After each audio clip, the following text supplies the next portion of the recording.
Très bien. Parlons un peu, parce que vous êtes aussi responsable des DOM-TOM, et le port de Rouen est un port pivot sur les DOM-TOM.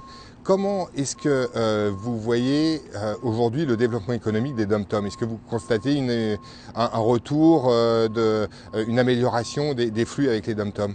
Alors les DOM-TOM, ils ont une situation contrastée, mais qui est très intéressante. Le premier DOM, clairement, c'est La Réunion.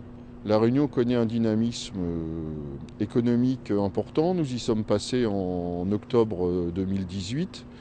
Il y a une démographie qui est très intéressante parce qu'elle est en progression. Il y a 700 000 habitants actuellement sur l'île. On vise le million d'ici une dizaine d'années. Donc là, clairement, il faut développer, il faut construire. Et là, il y a une dynamique de progrès. Il y a la nouvelle route, vous avez entendu parler du littoral, clairement. Ensuite, alors sur Guadeloupe, Martinique et Guyane, vous avez la Guadeloupe qui est en progression et avec des projets économiques intéressants, avec de nombreuses entreprises, des PME, PMI qui se développent, et il y a vraiment eu des résultats encourageants ces dernières années. Sur la Martinique, il y a aussi un trafic qui est entre 1 et 2% de croissance, avec tout de même, malheureusement pour la Martinique, une démographie qui est plutôt, elle, en baisse. C'est-à-dire qu'actuellement, la Martinique perd 3500 habitants par an. Oui, c'est ça, exactement. Donc, pourquoi je vous dis ça? C'est parce que les trafics sont générés par la consommation. Et quand il y a moins d'habitants, il y a moins de consommation. Voilà. Alors, il reste des grands projets.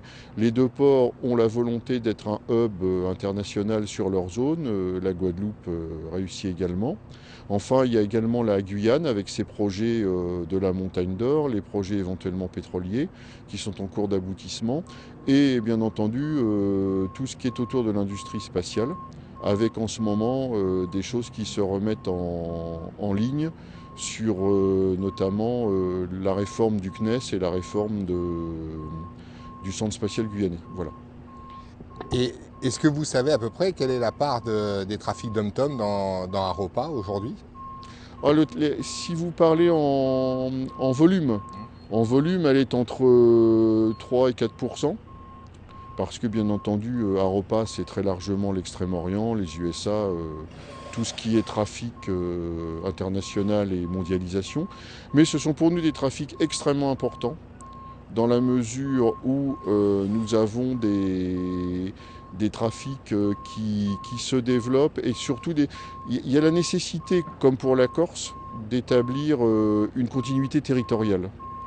Et donc, nous, on est très attachés chez Aropa à faire en sorte que les marchandises, les conteneurs et autres destinés aux DOM soient acheminés le plus rapidement possible. Et je souligne enfin que, comme ce sont de petits territoires, il y a un problème foncier sur place parce que les îles sont petites.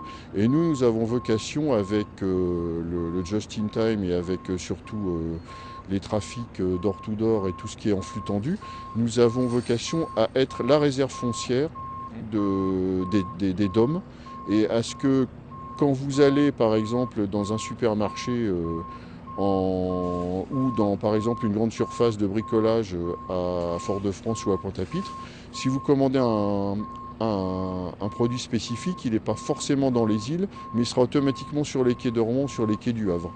Et donc à partir de là, il sera acheminé en 9 jours sur le terminal. Merci beaucoup.